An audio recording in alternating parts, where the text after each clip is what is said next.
Kumusta po kayo mga minamahal naming tagapakinig? At isang maganda at mapagpalang araw po sa inyong lahat. Samahan niyo po akong muli, ang inyong lingkod, sa isa na namang paglalakbay ng puso dito sa ating paboritong channel. Sinasabi nila, ang pamilya ay dugo at laman. Ngunit paano kung ang tunay na pamilya ay hindi matatatagpuan sa kaparehong apelido, kundi sa isang pusong handang mag-alay ng katapatan hanggang sa huling sandali?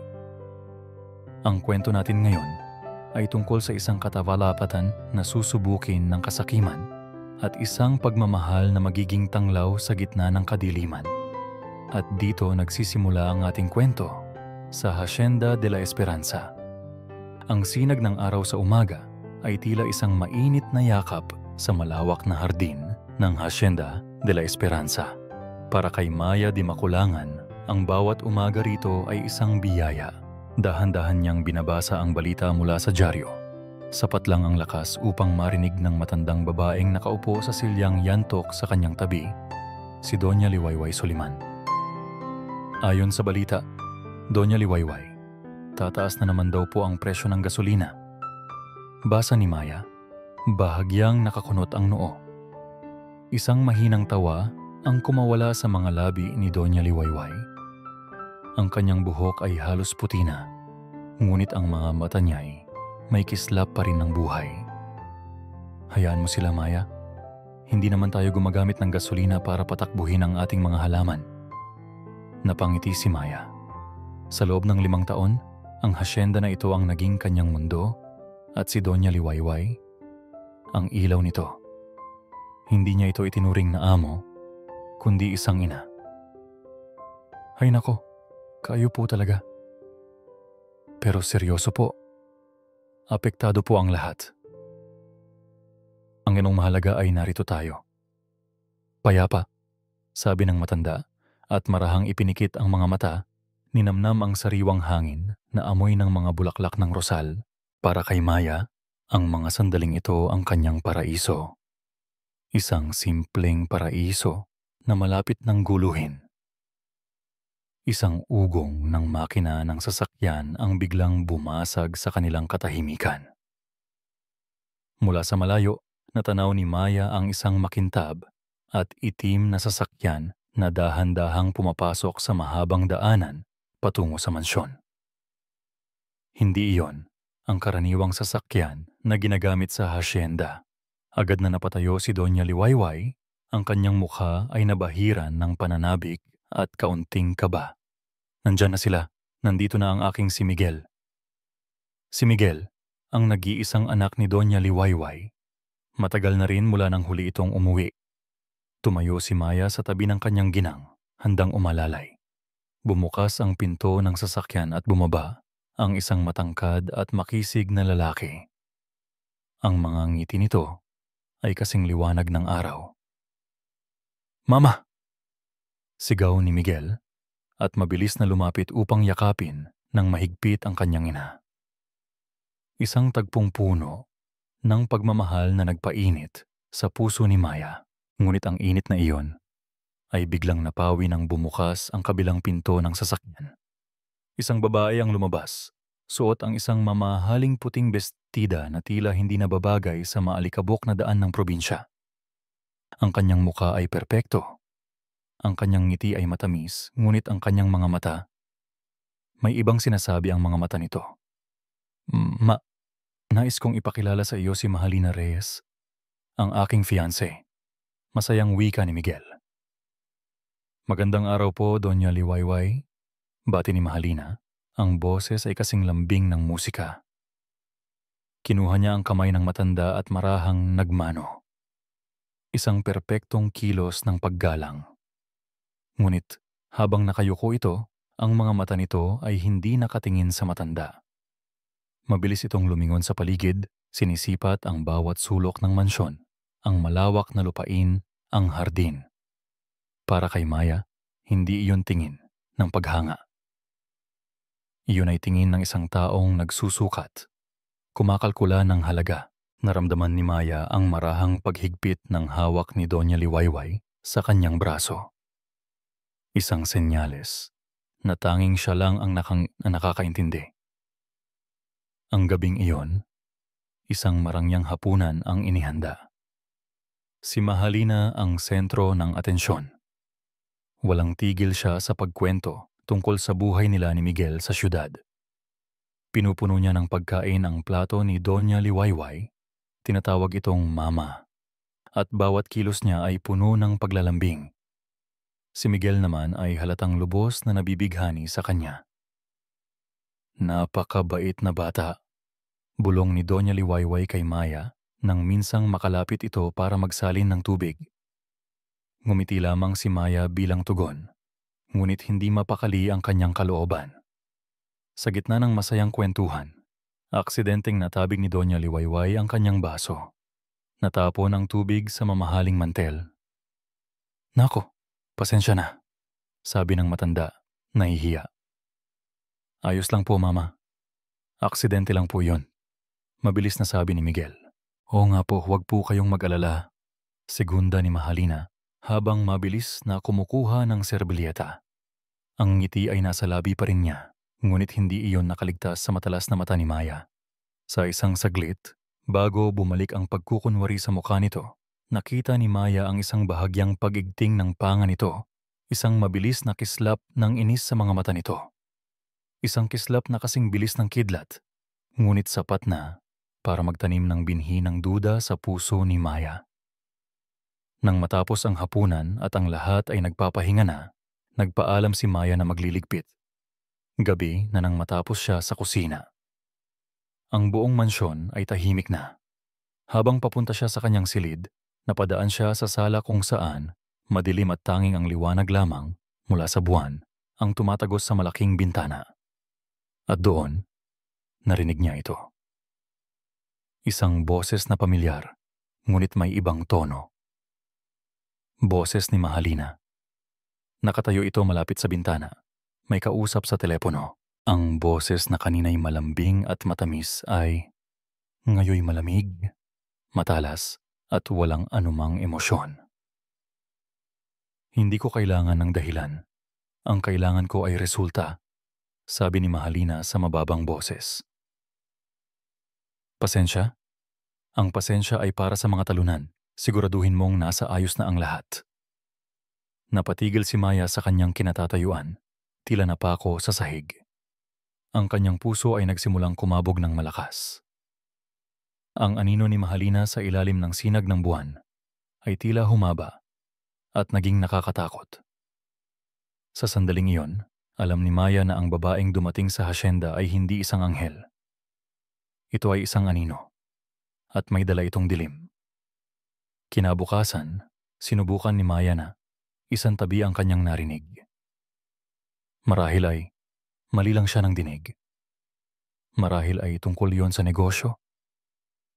Ngunit ang pagdududa, minsang maitanim, ay parang isang halamang lason na dahan-dahang gumagapang sa puso. Bawat ngiti ni Mahalina, bawat matamis nitong salita, ay may kaakibat ng anino ng hinala para kay Maya. Nasa hardin sila kinaumagahan. Si Doña Liwayway ay masayang dinidiligan ang kanyang mga paboritong rosas habang si Miguel ay nakaupo sa di kalayuan, nagbabasa ng libro. Lumapit si Mahalina kay Miguel. May dalang isang baso ng malamig na juice. "Posina." "Mahal, napansin ko lang," malambing na sabi ni Mahalina. Sapat lang ang lakas para marinig ni Maya na nag-aayos ng mga paso. "Kanina tinawag ni Mama si Mang Cardo na Mang Teban. Medyo nag-alala lang ako." Bahagyang ibinaba ni Miguel ang kanyang libro. "Si Mang Cardo? Baka nagkamali lang ng bigkas si Mama. Siya ang pinakamatagal na hardinero rito." I know. Mabilis na sagot ni Mahalina. Hinahaplos ang braso ni Miguel. "Pero these past few days, parang madalas siyang may mga nakakalimutan na maliliit na bagay. It's probably nothing.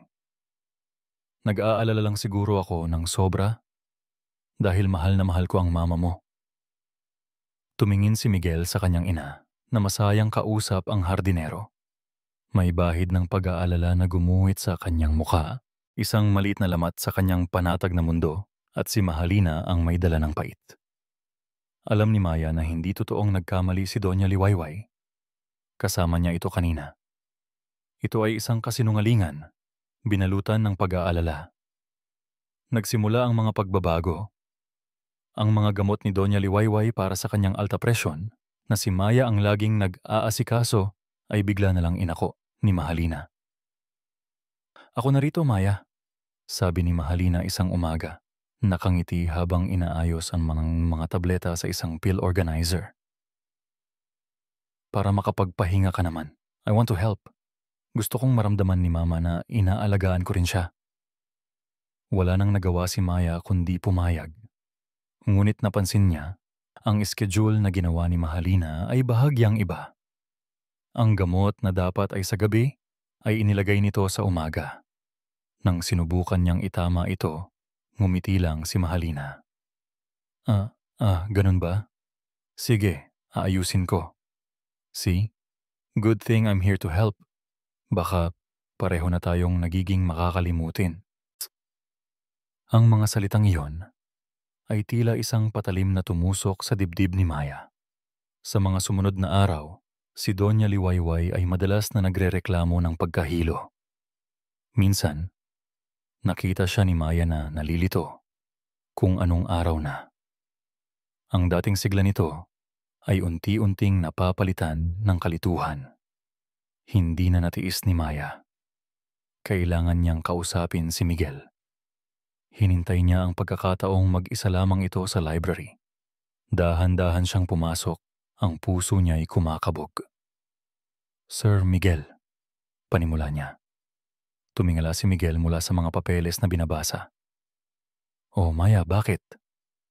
"Gusto ko lang po sanang kamustahin si Doña Liwayway," sabi ni Maya, nag-iingat sa bawat salita. "Okay lang po ba talaga siya? Mula po kasi nang baguhin ang oras ng gamot niya." "Anong ibig mong sabihin?" tanong ni Miguel, ang nooy nakakunot. "Napansin ko lang po na tila mas naging malilimutin at mahiluhin siya. Baka po hindi maganda ang epekto sa kanya." Hindi na niya natapos ang sasabihin. "Anong pinag-uusapan ninyo?" Ang boses ni Mahalina ay biglang lumitaw mula sa pintuan. Pumasok siya, ang muka ay nagpapakita ng pag-aalala. "May problema ba, mahal?" Tumingin si Miguel kay Maya at pagkatapos ay kay Mahalina. Sinasabi ni Maya na baka ang mga gamot ang dahilan ng pagiging makakalimuti ni Mama. Ang mga mata ni Mahalina ay bahagyang lumungkot. Lumapit siya kay Maya at marahang hinawakan ito sa balikat. "Maya, naiintindihan ko. Mahal na mahal mo si Mama Liwayway, kaya siguro mahirap para sa'yo na tanggapin ang katotohanan. Pero hindi gamot ang problema. We need to face the possibility na nagbabago na talaga siya." Tumingin siya kay Miguel, ang mga mata ay tila nagmamakaawa. "Mahal, I think it's time we seek professional help para sa kapakanan ni Mama." Para kay Maya, ang eksena ay perpektong isinagawa. Siya ang pinalabas na kontrabida, ang taong ayaw tumanggap ng katotohanan dahil sa labis na pagmamahal. Si Mahalina ang naging bida, ang nag-aalalang fiancé, at si Miguel, na nasa gitna ng lahat, ay pinili ang paniwalaan ang babaeng kanyang pakakasalan. "Mahalina is right, Maya," sabi ni Miguel, ang boses ay mabigat. "Salamat sa iyong pag-aalala, pero kami na ang bahala rito." Kinabukasan, may dumating na bisita. Isang lalaking nasa edad 40, may dalang itim na maleta, at may aura ng profesionalismo. Si Dr. Carlos Velez, pakilala ni Mahalina. Isang neurologist at kaibigan ng aming pamilya. Pinakiusapan ko siyang tingnan, si Mama. Isang maikling pagsusuri ang naganap sa silid ni Doña Liwayway. Pagkatapos ng wala pang kalahating oras, lumabas si Dr. Velez.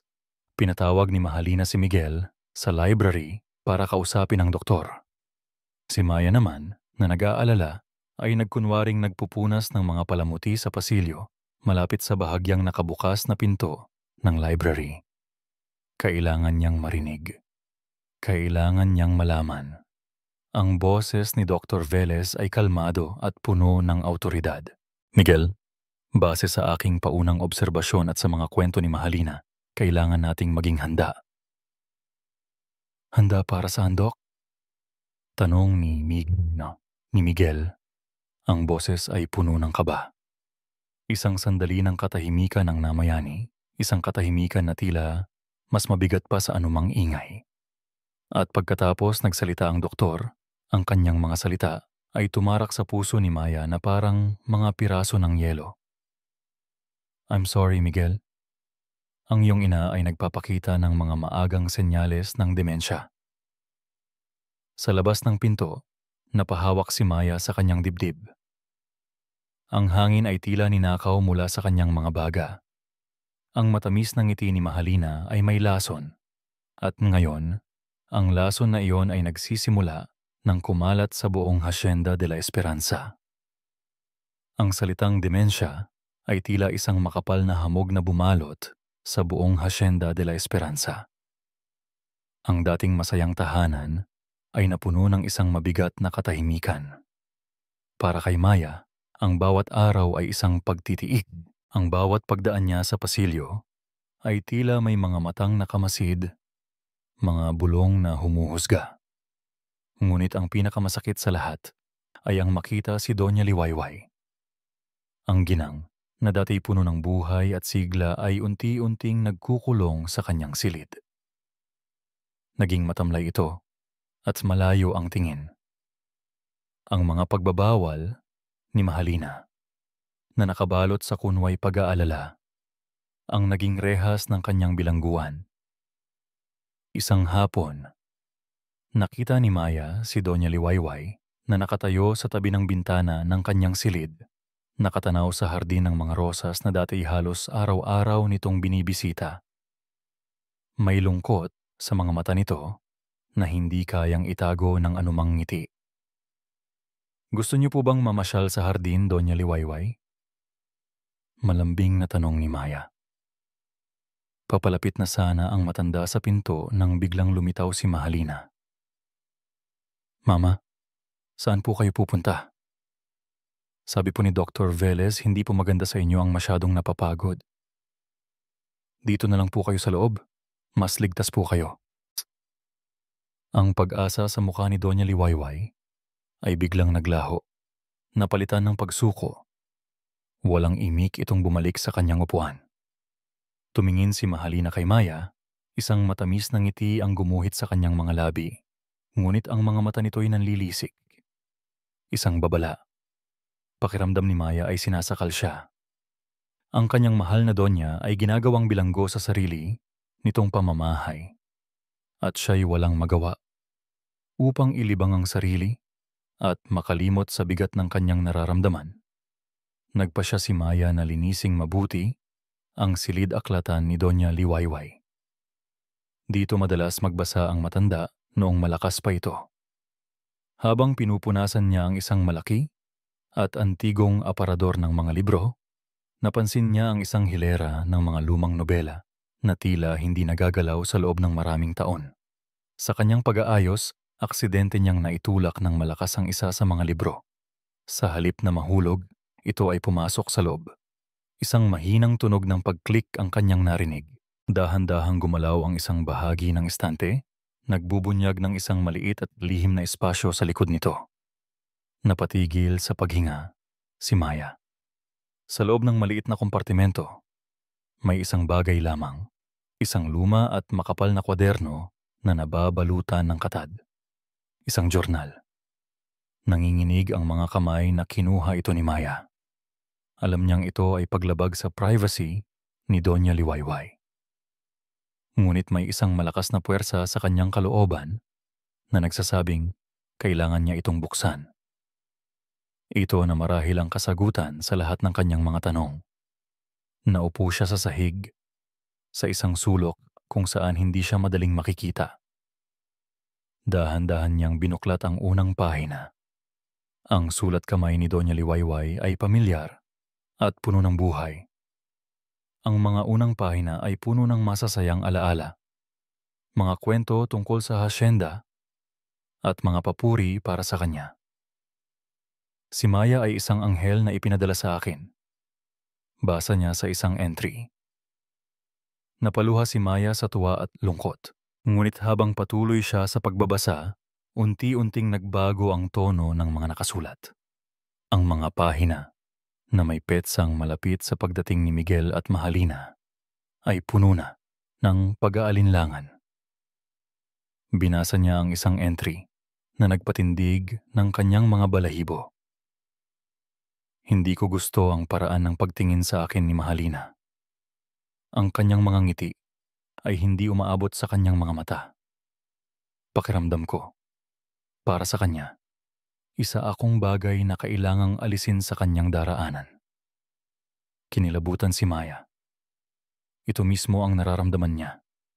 Nagpatuloy siya. Ang mga sumunod na pahina ay mas nakakabahala. May mga pinapipirmahan sa akin si Mahalina ng mga dokumento. Mga investment daw para sa kinabukasan ng hasyenda. Ngunit nitong huli, may ipinakita siyang kopya sa akin. Tiningnan ko ang pirma ko. Oo, pangalan ko iyon. Ngunit parang hindi sa akin. May kakaiba. Parang ginaya lamang. O baka naman, ako na talaga ang nagiging makakalimutin? Ito na. Ito na ang pruweba. Hindi nagkakamali si Maya. Hindi nababaliw si Doña Liwayway. May ginagawang masama si Mahalina. Ang journal na hawak niya ay hindi lang isang koleksyon ng mga alaala. Ito ay isang testimonya. Isang sigaw ng tulong mula sa isang taong unti-unting pinatatahimik. Sa sobrang pagkaabala sa kanyang binabasa, hindi na malayan ni Maya ang pagdaan ng oras. Ang kanyang buong atensyon ay nakatuon sa bawat salita, bawat katotohanan na nabubunyag sa kanyang harapan. Bigla, isang mahinang kaluskos ang nagpabalik sa kanya sa kasalukuyan. Ang tunog ng dahan-dahang pagbukas ng pinto ng silid aklatan. Mabilis na isinara ni Maya ang journal at sinubukang itago sa kanyang likuran. Ngunit huli na ang lahat. Isang anino ang tumakip sa liwanag mula sa pintuan. Nakatayo roon si Mahalina, nakapamaywang. Ang isang kilay ay bahagyang nakaarko. Ang matamis ng ngiti na laging nakapaskil sa kanyang mga labi ay naroon pa rin.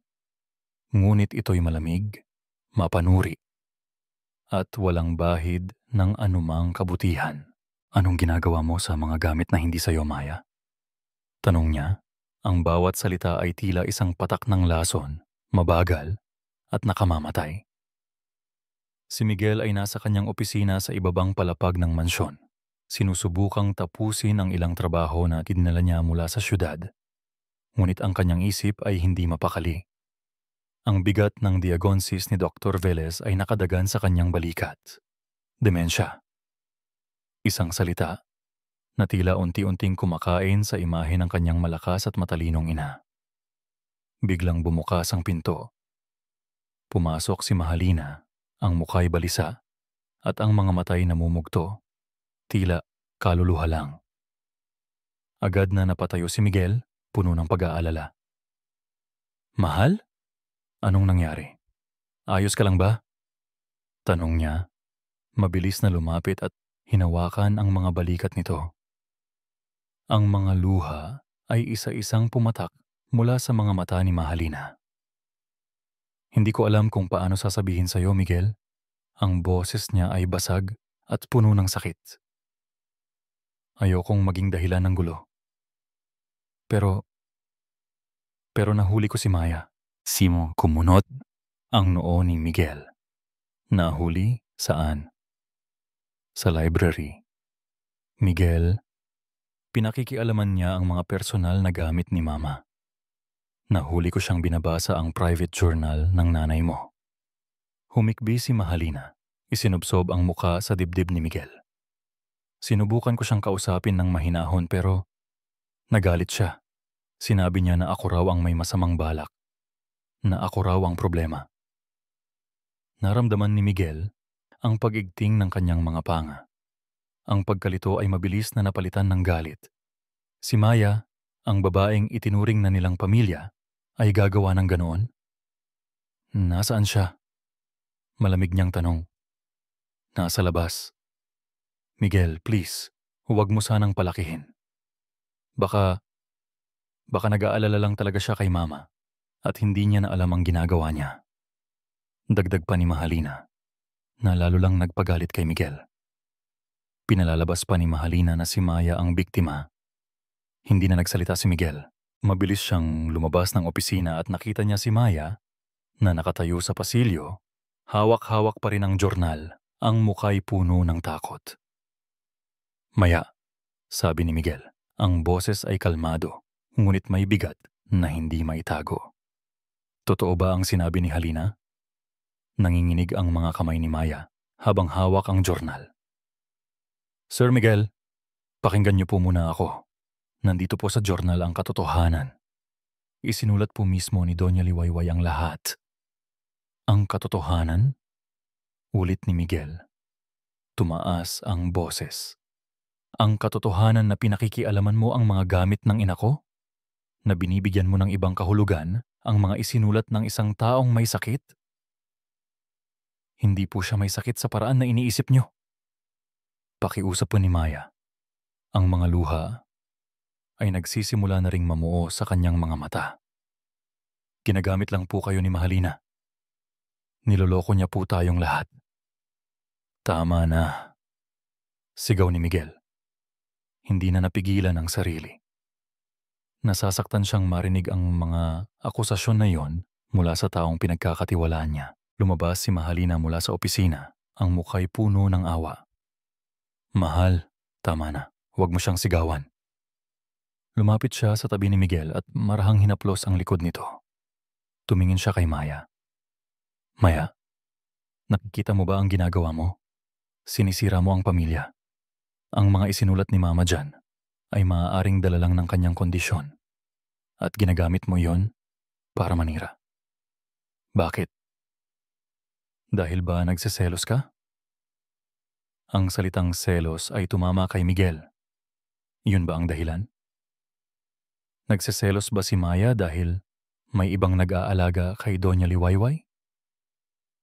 Tiningnan niya si Maya na ngayon ay umiiyak na, hindi makapagsalita sa harap ng mga akusasyon. At sa kanyang mga mata, ang katahimikan ni Maya ay tila isang pag-amin. Para maprotektahan si Mama, sabi ni Mahalina sa mahinang boses, tila may biglang naisip.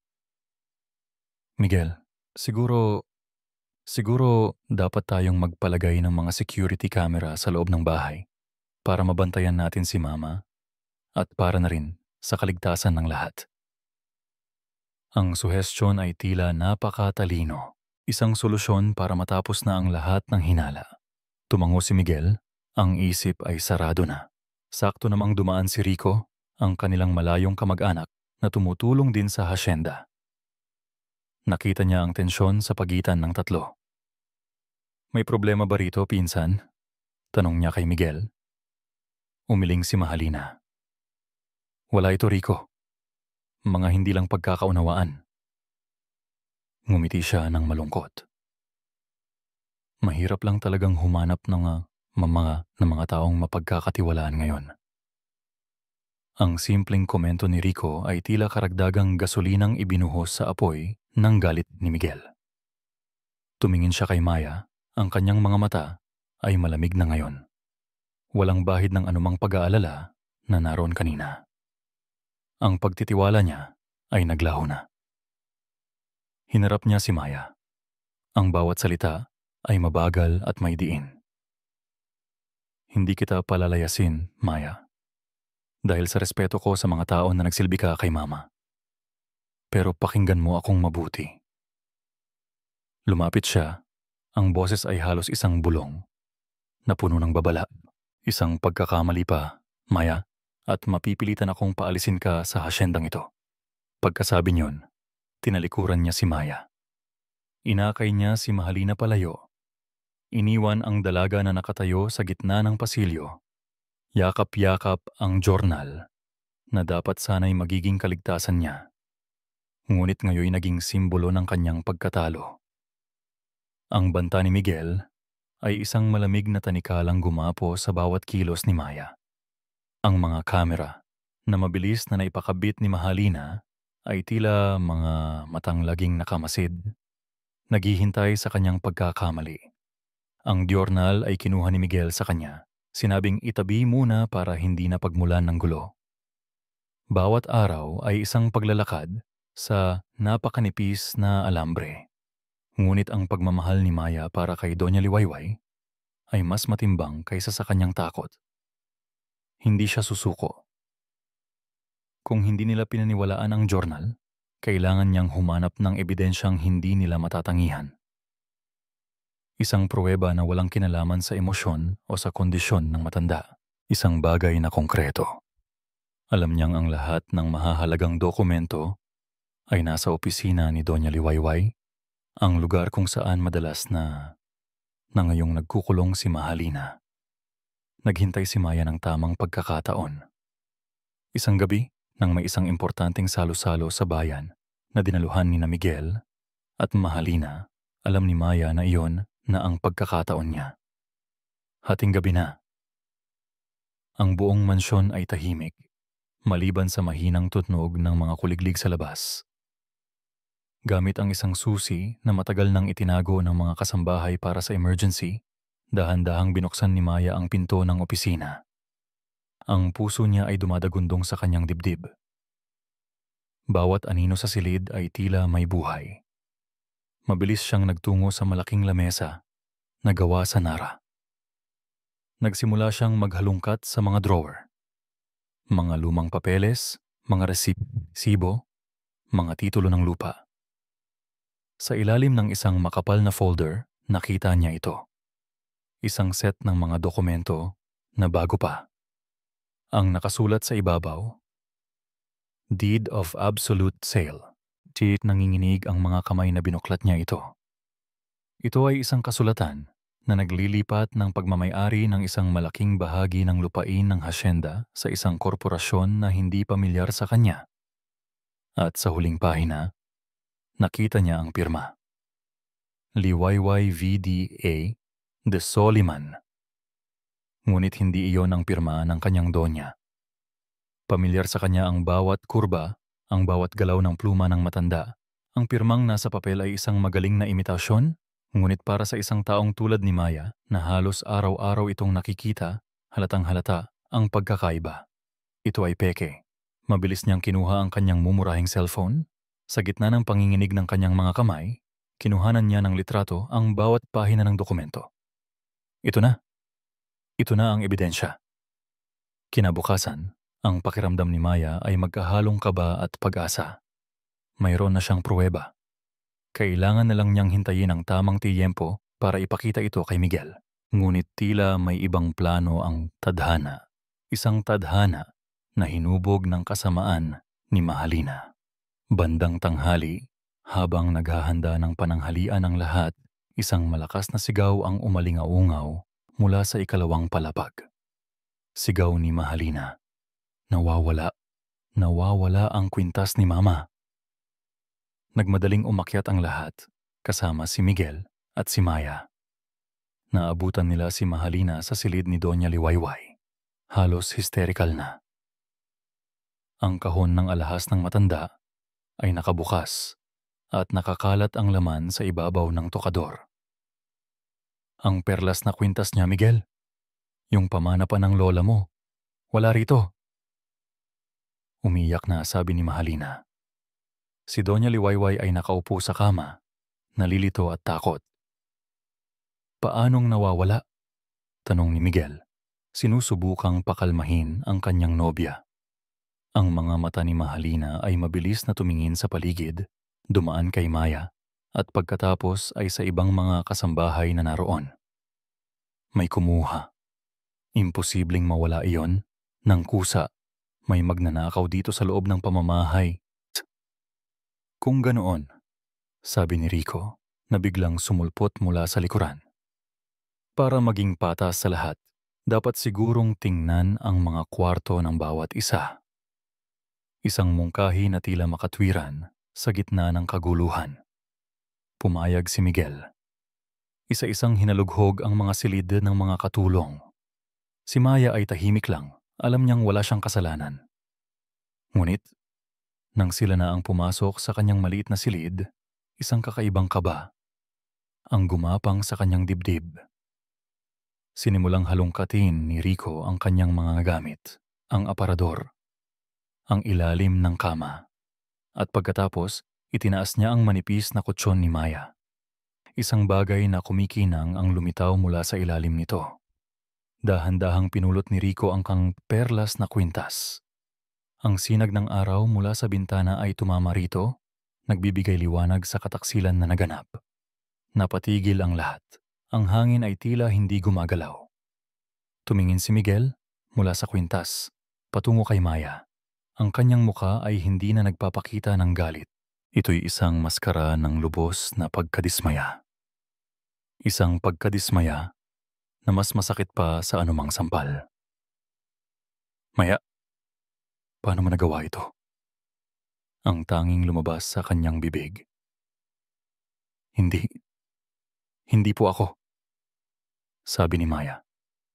Ang kanyang boses ay isang pabulong na sigaw. Hindi ko po alam kung paano napunta yan dyan. Pakana po nila ito. Maniwala po kayo. Ngunit ang kanyang mga salita ay walang saysay. Ang ebidensya ay naroon. Kumikinang sa kamay ni Rico. Tumayo si Mahalina sa tabi ni Miguel. Inilagay niya ang kanyang kamay sa braso nito. Ang mukha niya ay puno ng lungkot at tagumpay. Tumingin siya kay Maya, isang tingin na puno ng pangungutya. Ito na nga ba ang sinasabi ko, mahal? Sabi niya. Ang boses ay malumanay, ngunit puno ng kamandag. Isang ahas sa loob ng sarili nating pamamahay. Ang pag-asang inipon ni Maya kaninang madaling araw ay biglang naglaho, ninakaw at dinurog. Sa sandaling iyon, alam niyang ang bitag ay nagsara na. At siya, ang tapat na tagapaglingkod, ang nahuli sa gitna nito. Ang mga salita ni Mahalina ay isang hatol. Isang hatol na hindi na nangangailangan ng hukom. Ang kwintas na perlas sa kamay ni Rico, ang naging martilyo na pumukpok at nagdeklara ng kanyang pagkakasala. Hindi totoo yan. Hindi ko yan ginawa. Paulit-ulit na sigaw ni Maya. Ang kanyang mga luha ay malayang dumadaloy sa kanyang mga pisngi. Tumingin siya kay Miguel. Nagmamakaawa. Sir Miguel, kilala niyo po ako. 5 taon po akong nagsilbi sa inyo, sa pamilya niyo. Kailanman, hindi po dumaan sa isip ko ang magnakaw. Ngunit ang mukha ni Miguel ay isang blankong pader. Ang tiwalang minsan nang naroon ay ganap ng gumuho. Ang nakikita na lang niya ngayon ay isang sunod-sunod na mga pangyayari. Ang pagkuha ng journal, ang mga akusasyon laban kay Mahalina, at ngayon, ang pagnanakaw. Para sa kanya, lahat ng ito ay magkakakonekta. Isang desperadong pagtatangka ng isang taong hindi matanggap ang pagbabago. Sapat na, Maya, malamig na sabi ni Miguel. Ang bawat salita ay tila isang bato na ibinabato sa kanya. Ayoko nang marinig. Pero, paano si Doña Liwayway? Tanong ni Maya. Ang boses ay halos mawala. Ang pag-alis sa hasyenda ay masakit, ngunit ang isiping iiwan niya ang kanyang donya sa kamay ni Mahalina ay parang kamatayan. Huwag mo siyang alalahanan, ano siyang alalahanin. Kami na ang bahala sa kanya.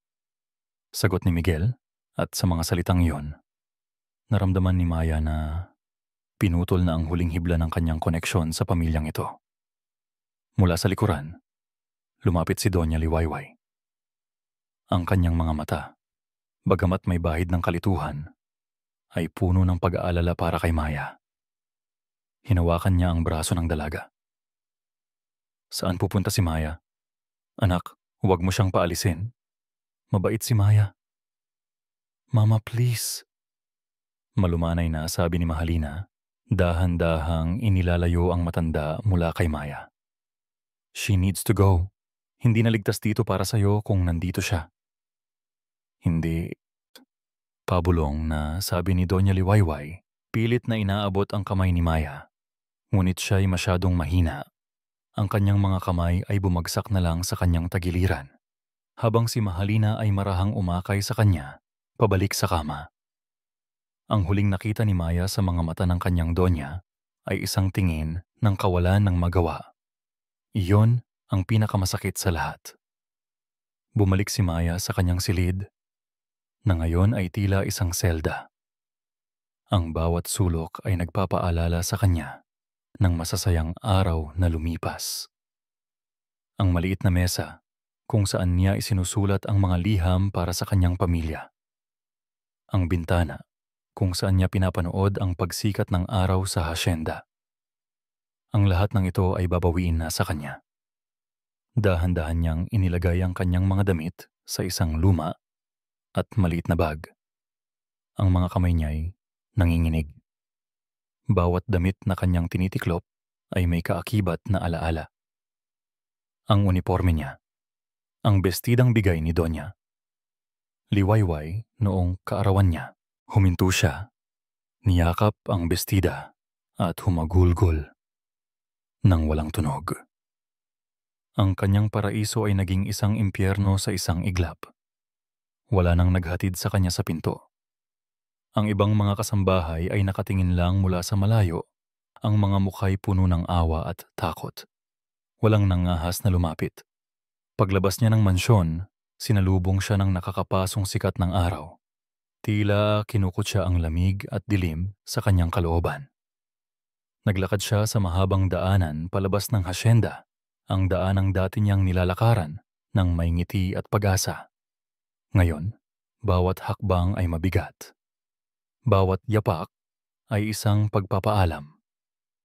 Lumingon siya sa huling pagkakataon. Ang Hacienda de la Esperanza, ang trangtray ng pag-asa, ay nakatayo pa rin ng buong ganda. Ngunit para sa kanya, ito na ngayon ay isang monumento ng mga nasirang pangarap at mga ninakaw na pag-asa. Walang tigil ang kanyang pagluha habang naglalakad siya sa maalikabok na daan patungo sa sakayan. Ang kanyang cellphone na naglalaman ng ebidensyang dapat sana'y magliligtas sa kanila ay tila wala ng silbi. Sino ang maniniwala sa isang magnanakaw? Nakarating siya sa isang waiting shed sa tabi ng kalsada. Umupo siya sa isang kahoy na bangko, inilapag ang kanyang bag at niyakap ang kanyang mga tuhod. Wala siyang pamilya sa lugar na iyon. Wala siyang perang sapat. Wala siyang matutuluyan. Wala siyang direksyon. Sa unang pagkakataon sa kanyang buhay, naramdaman ni Maya na siya'y tunay na nag-iisa. Ang mundo ay tila isang malawak na disyerto at siya'y nawawala sa gitna nito. Ipinikit niya ang kanyang mga mata, hinahayaang lamunin siya ng kadiliman ng kawalan ng pag-asa. Bigla, isang pamilyar na tunog ang kanyang narinig. Ang tunog ng isang text message. Sino ang magte-text sa kanya? Dahan-dahan niyang kinuha ang kanyang cellphone mula sa bulsa. Isang mensahe mula sa isang numerong hindi rehistrado. Binuksan niya ito, hindi umaasa ng kahit ano. Ngunit ang mga salitang nabasa niya ay nagpatigil sa pagtibok ng kanyang puso. Hindi ka nag-iisa. Alam ko ang totoo. Ang text message ay tila isang maliit na kandila na biglang sinindihan sa gitna ng kadiliman. Paulit-ulit na binasa ni Maya ang mga salita. Hindi ka nag-iisa. Alam ko ang totoo. Ang kanyang pagkalito ay napalitan ng pag-iingat. Paano kung isa na naman itong bitag? Isang paraan ni Mahalina para lalo siyang idin? Nanginginig ang mga kamay na nag-reply siya. Sino ka? Ilang sandali nang nakakabinging katahimikan ang lumipas. Ang bawat segundong paghihintay ay parang isang oras. Sa wakas, tumunog muli ang kanyang cellphone. Magkita tayo sa lumang simbahan, sa bayan ng Sansinag. Huwag kang mag-alala. Hindi ako kaaway. Nag-aalinlangan si Maya. Ang bayan ng Sansinag ay ilang kilometro pa ang layo. Ngunit ano pa ba ang mawawala sa kanya? Nasa pinakamababa na siya ng kanyang buhay. Kung may kahit katiting na pag-asa, kailangan niya itong subukan. Naglakas loob siyang sumakay sa isang jeep na dumaan. Ang lumang simbahan ng Sansinag ay gawa sa mga batong tila ba may sariling kwento. Tahimik at payapa ang paligid. Pumasok si Maya sa loob, ang mga matay maingat na nagmamasid. Iilang tao lang ang naroon. Taimtim na nagdarasal. Naupo siya sa isa sa mga bangko sa likuran, ang puso'y patuloy sa pagkabog. Sino ang kanyang hinihintay? Ilang minuto ang lumipas nang may isang lalaking marahang umupo sa tabi niya. Nang lingunin niya ito, halos hindi siya makapaniwala. Si Mang Jun, ang pinakamatanda at pinakatahimik na hardinero sa Hacienda de la Esperanza. Ang kanyang mukha, na laging kulubot sa sikat ng araw, ay puno ng awa at determinasyon. Mang Jun, bulong ni Maya naguguluhan. Paano? Alam kong hindi ikaw ang kumuha ng kwintas, Maya. Mahinang sabi ni Mang Jun, ang boses ay magaspang ngunit matatag. Nakita ko. Napatakip ng bibig si Maya. Nakita niyo po? Sino? Hindi ko nakita kung sino ang kumuha. Pag-amin ng matanda. Pero nung gabing yon, bago ang gulo, nakita ko si Rico na palabas mula sa pasilyo kung nasaan ang mga kwarto ninyo. Noong una, hindi ko pinansin. Pero nang mangyari ang lahat, alam kong may mali. Si Rico. Ang pinsan ni Miguel. Ang taong laging nakabuntot kay Mahalina. Ngayon lahat ay nagkakaroon ng linaw.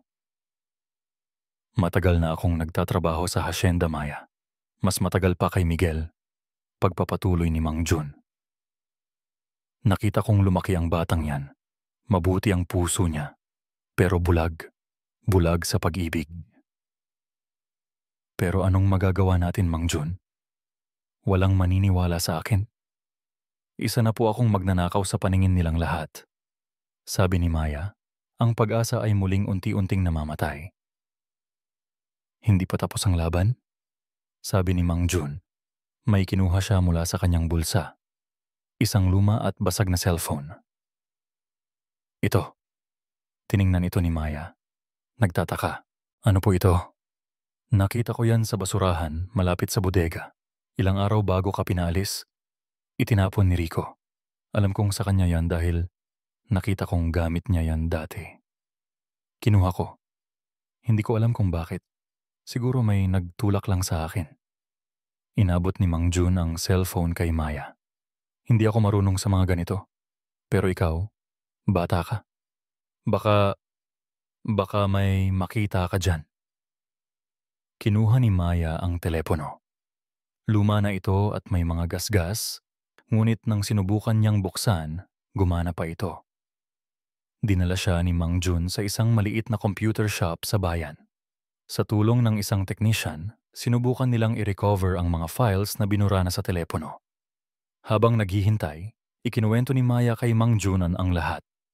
Ang tungkol sa journal, sa mga pekeng pirma, sa mga dokumento. Tumangutango lang ang matanda, ang kanyang mukha ay seryoso.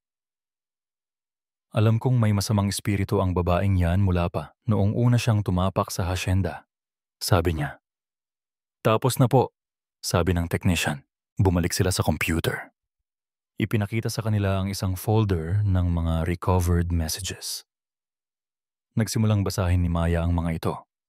Ang una ay mga ordinaryong usapan. Ngunit habang pababa siya ng pababa, nanlaki ang kanyang mga mata. Nakita niya ang palitan ng text messages sa pagitan ni Rico at ng isang numerong nakasave sa pangalang H. Walang duda, si Mahalina ito. H. Kailangan nating bilisan. Nagiging problema na ang katulong. Rico, anong plano mo? H. Magtiwala ka lang sa akin? Basta gawin mo ang sasabihin ko? Rico. Siguraduhin mo lang na may parte ako dyan. Malaki ang panganib na ginagawa ko. At pagkatapos, ang pinakamatinding ebidensya. Isang mensahe na ipinadala noong gabi bago ang insidente ng pagnanakaw. Kit, bukas ng umaga, pumunta ka sa kwarto niya bago magising ang lahat. Itago mo ito sa ilalim ng kutsyon. Ako na ang bahala sa drama. Napatayo si Maya sa kanyang upuan, ang kanyang mga kamay ay nanginginig habang nakaturo sa screen.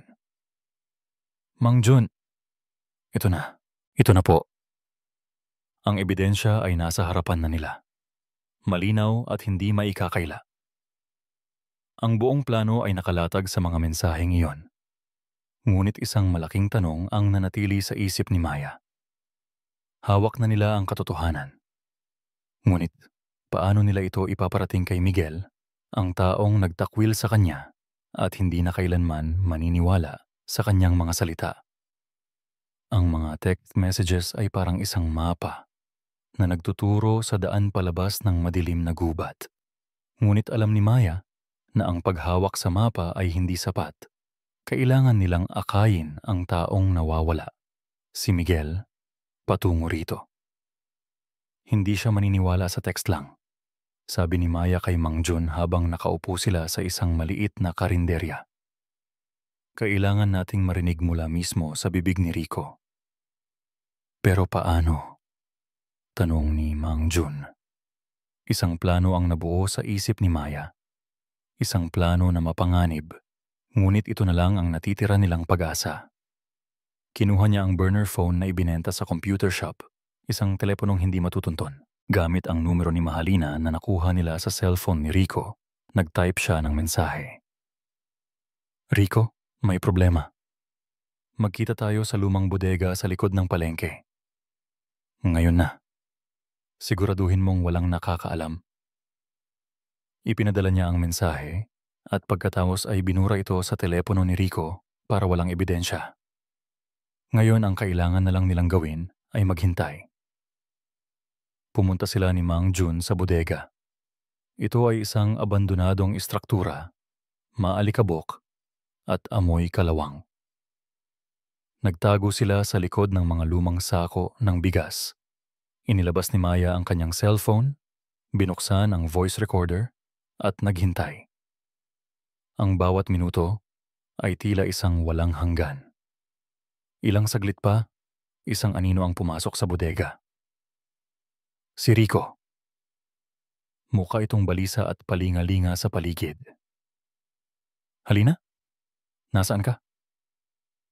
Ito na ang pagkakataon ni Maya. Lumabas siya mula sa kanyang pinagtataguan. Nagulat si Rico nang makita siya.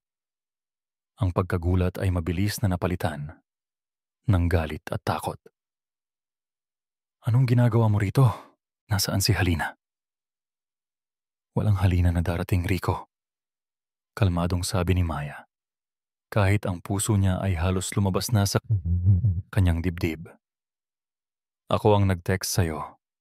Tayong dalawa lang ang kailangan mag-usap. Sa hasyenda, sinusubukan ni Miguel na ibalik ang lahat sa normal. Ngunit may isang bagay na mali. Mula nang umalis si Maya, ang mansyon ay tila nawalan ng kaluluwa. Si Doña Liwayway ay mas lalong naging matamlay. Halos hindi na nagsasalita. Ngunit ang pinakikinabahala ni Miguel ay si Mahalina, ang kanyang nobya, na dapat sana'y masaya na dahil nalinis na ang bahay, ay tila laging nagmamadali. Palagi siyang may mga tawag sa telepono, mga papeles na kailangang ayusin, at laging may importanteng lakad sa bayan. Nang hapong yon, pumasok si Miguel sa opisina para kunin ang isang libro. Naabutan niya si Mahalina na may kausap sa telepono. Nang makita siya nito, mabilis nitong ibinaba ang tawag. Sino yon? Tanong ni Miguel. Wala, mahal. Yung abogado lang kinakamusta ang mga papeles para sa bagong business venture natin. Mabilis na sagot ni Mahalina, ngunit umiiwas ito ng tingin.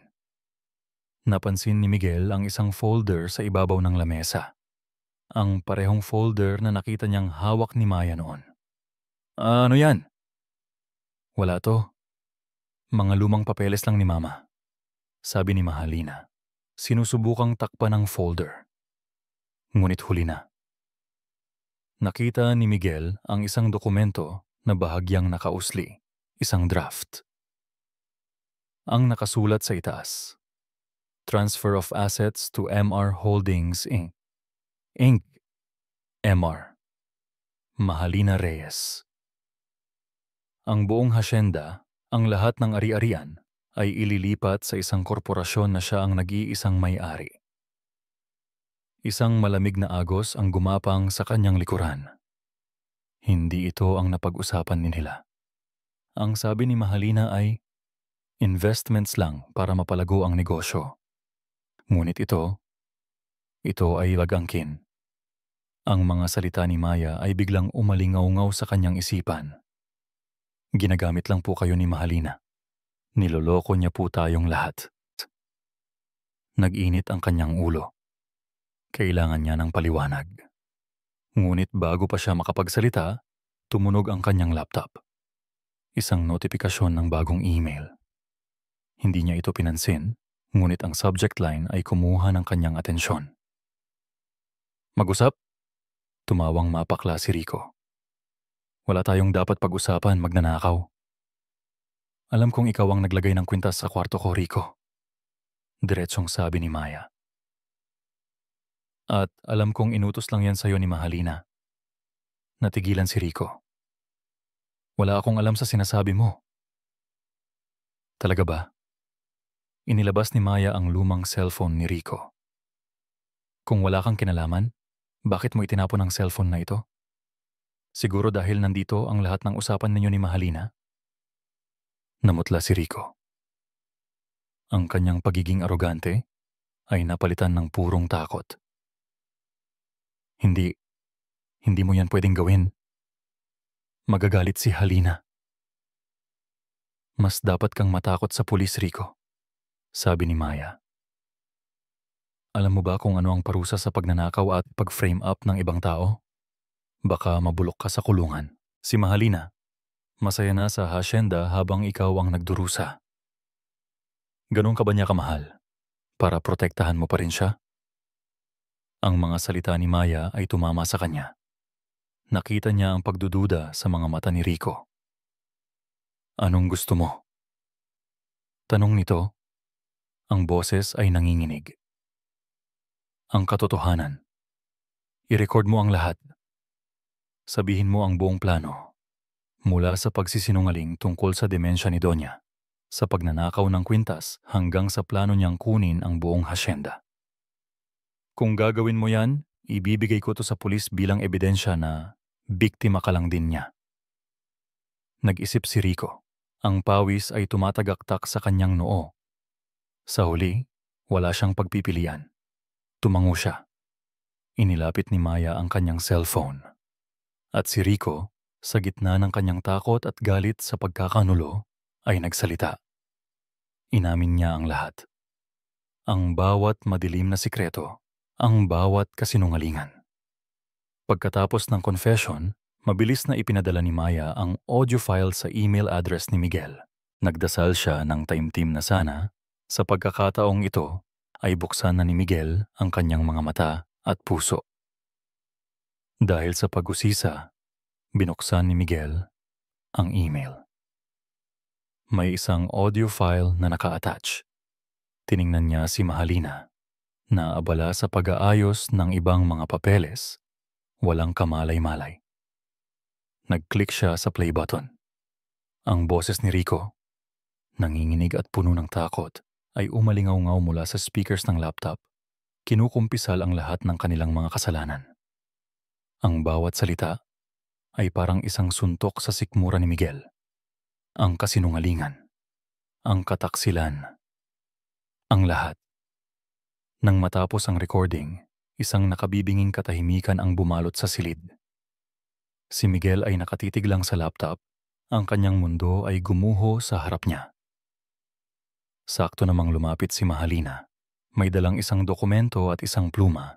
Ang ngiti sa kanyang mga labi ay kasing tamis ng lason.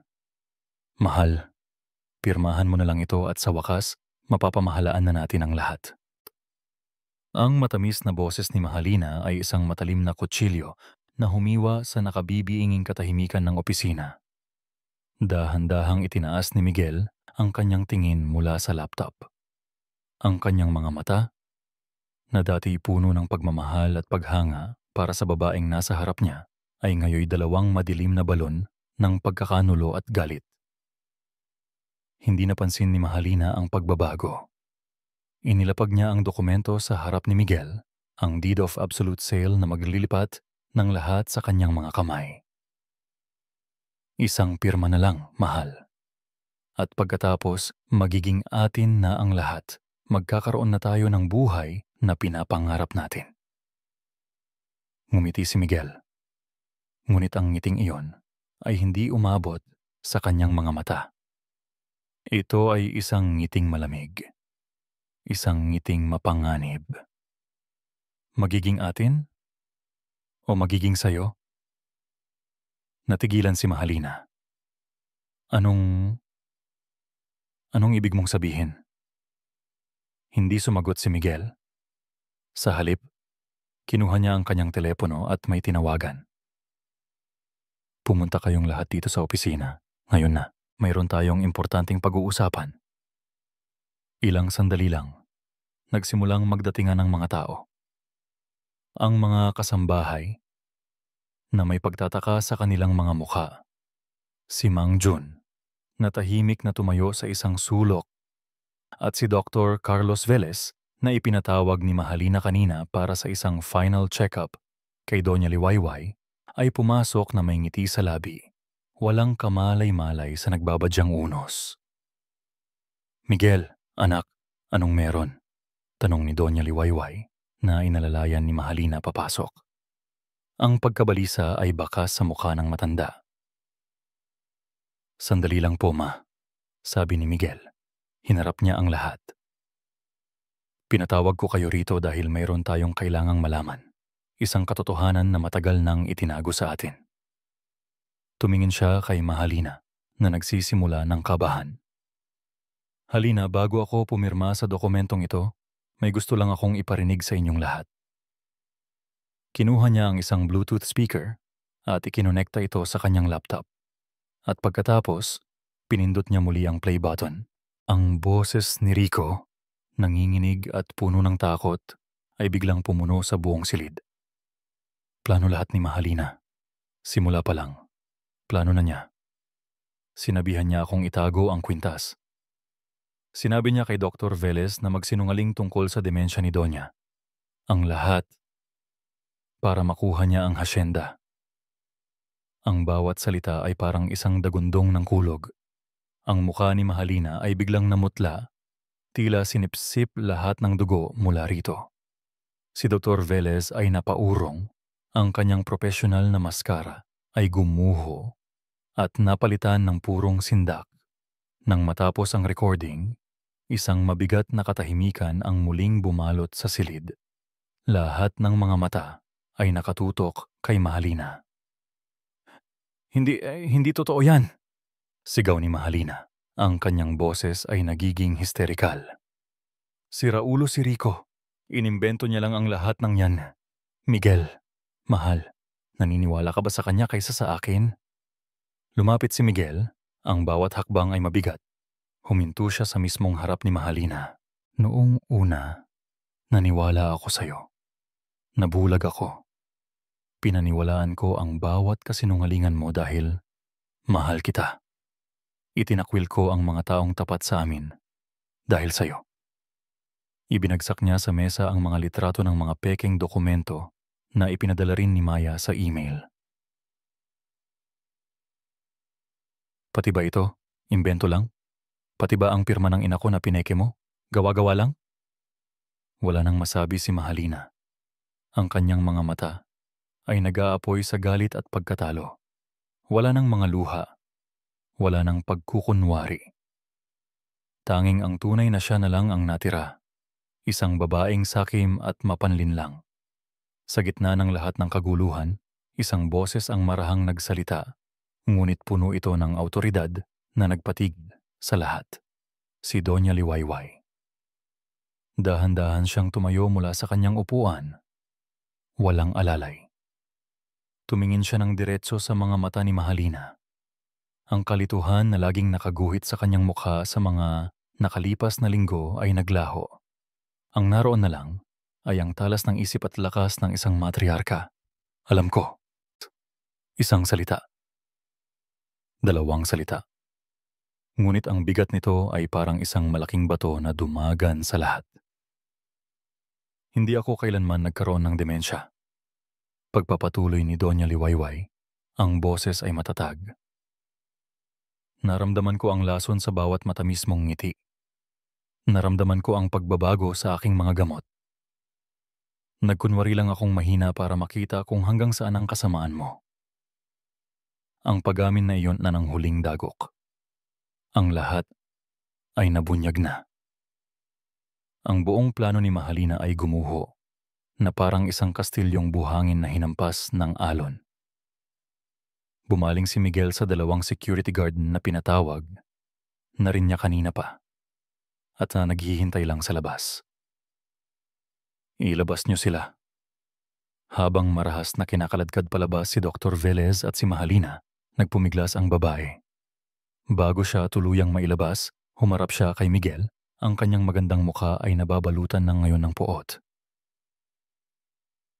Hindi pa ito tapos, Miguel. Sigaw niya. Ang boses ay umalingaw-ngaw sa buong mansyon. Babalikan kita. Tandaan mo yan. At pagkatapos, isinara ang pinto. Ang anino na bumalot sa Hacienda de la Esperanza sa loob ng mahabang panahon ay sa wakas, naglaho na. Ang natira na lang ay ang mga piraso ng nasirang tiwala na kailangan nilang muling buuin. Ang paglisan ni Mahalina ay nag-iwan ng isang malalim na katahimikan sa hasyenda.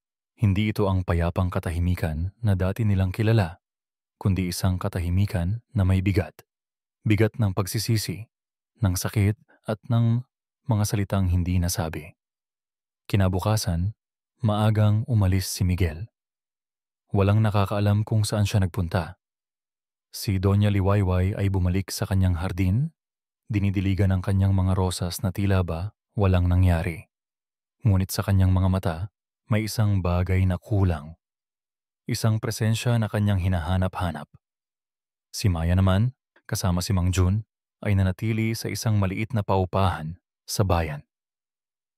Magkahalong saya at kaba ang kanyang nararamdaman. Masaya siyang nalinis ang kanyang pangalan, ngunit kinakabahan siya sa kung ano ang susunod. Paano na siya? Paano na? Si Doña Liwayway?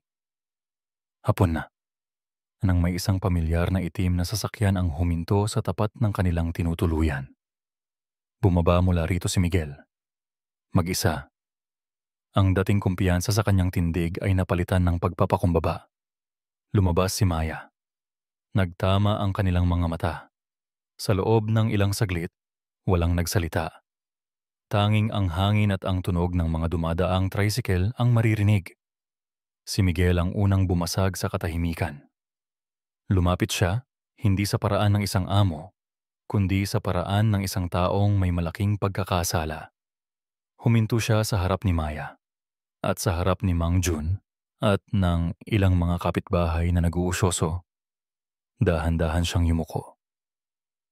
Isang malalim at taos-pusong pagyuko. Maya, patawarin mo ako. Sabi niya, ang boses ay puno ng pagsisisig.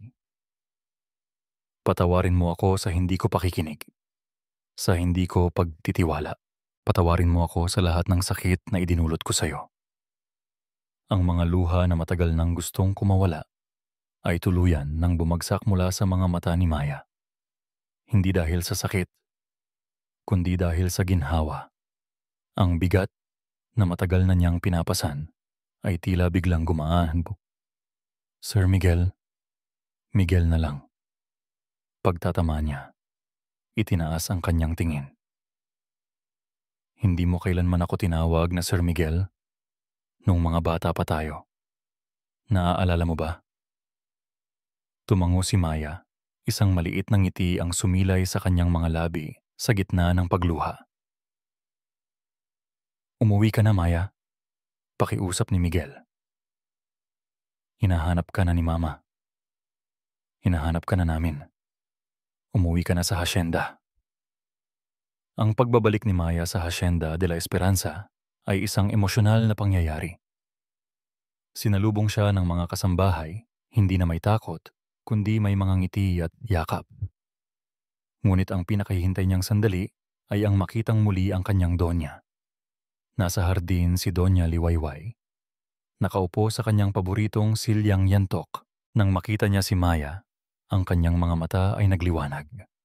Dahan-dahang tumayo ang matanda. Naglakad si Maya palapit sa kanya. Walang salitang namutawi sa kanilang mga labi. Niyakap ni Maya nang mahigpit ang kanyang donya at sa yakap na iyon, lahat ng sakit, lahat ng takot, lahat ng pangungulila ay naghilom. Sabi ko na nga ba, hindi mo kami matitiis, bulong ni Donya Liwayway. Hinawakan niya ang kamay ni Maya. Hindi ka lang katulong, Maya. Pamilya ka. Nang gabing yon, sa isang simpleng hapunan, ibinalita ni Miguel na si Mahalina, Rico at Dr. Velez ay haharap sa mga kasong isinampa nila. Hindi na sila muling makakagambala pa. Ang hasyenda ay ligtas na. Sa gitna ng kanilang pagkain, biglang nagsalita si Donya Liwayway. Ang lahat ng nangyaring ito, hindi dapat masayang. Ang sakit, ang takot, dapat may maidulot itong kabutihan. Tumingin siya kay Miguel at kay Maya. Naisip ko, paano kung gamitin natin ang isang bahagi ng lupain ng hasyenda para magtayo ng isang lugar para sa mga taong nangangailangan? Isang community center. Isang lugar kung saan matututo sila ng kabuhayan, kung saan may makakain ang mga nagugutom at may masisilungan ang mga nawawalan ng pag-asa. Nagningning ang mga mata ni Miguel sa ideya. Magandang ideya po yan, Ma. Tatawagin natin itong Puso ni Liwayway Community Center. Pagpapatuloy ng matanda, isang ngiti ang sumilay sa kanyang mga labi. At pagkatapos, tumingin siya kay Maya. At gusto ko, ikaw ang mamahala rito, kasama namin. Napatingin si Maya, hindi makapaniwala. Mula sa isang hamak na katulong, ngayon ay binibigyan siya ng isang responsibilidad na hindi niya kailanman pinangarap. Ilang buwan ang mabilis na lumipas. Isang umaga, 3 tao ang magkakasamang nakatayo sa isang burol. Tanaw ang malawak na lupain ng Hacienda de la Esperanza. Sa di kalayuan, isang bagong gusali ang itinatayo. Ang pundasyon ng puso ni Liwayway Community Center. Si Donya Liwayway, si Miguel at si Maya. Magkahawak kamay silang pinanood ang pagsikat ng araw. Ang mga sinag nito ay tila naghuhugas sa lahat ng madilim na alaala ng nakaraan, nagbibigay daan sa isang bagong umaga, isang bagong liwayway. Hindi man sila magkakatulad ng dugo, ngunit sa harap ng mga pagsubok, sa gitna ng kataksilan, pinatunayan nilang ang tunay na pamilya ay binubuo hindi ng apelido, kundi ng mga pusong sabay na tumitibok sa ngalan ng katapatan at pagmamahal. Ang kanilang kwento, tulad ng hasyenda, ay isang testamento sa pag-asang hindi kailanman namamatay. At dito po nagtatapos ang ating kwento. Isang kwento ng katapatan, katapangan, at pag-ibig na walang hinihintay na kapalit. Ang tunay na kayamanan ay hindi nasusukat sa dami ng pera o lawak ng lupain. Ito ay nasusukat sa lalim ng katapatan ng mga taong nakapaligid sa atin. Ang isang pamilya na binuo ng pagmamahal at respeto ay mas matibay kaysa sa anumang hasyenda. Maraming salamat po sa inyong walang sawang pagsubaybay at pakikinig. Sana po ay nasiyahan at may napulot kayong aral sa kwento ni Maya, Donya Liwayway at Miguel. Ano po ang masasabi ninyo sa kanilang pinagdaanan? At anong klaseng kwento naman po ang gusto ninyong marinig sa susunod? I-comment nyo lang po sa ibaba. Hindi dito nagtatapos ang ating paglalakbay. Marami pa pong kwentong kasing ganda at mas puno ng aral dito sa aming channel. Kung nagustuhan niyo ang kwentong ito, i-like, i-share sa pamilya at mga kaibigan at mag-subscribe na rin para lagi kayong updated sa mga susunod pa naming kwento. I-click nyo ang notification bell para kayo ang unang makarinig kapag may bago kaming upload. Pagpalain po kayo ng Panginoon, kayo at ang inyong buong pamilya. Hanggang sa muli.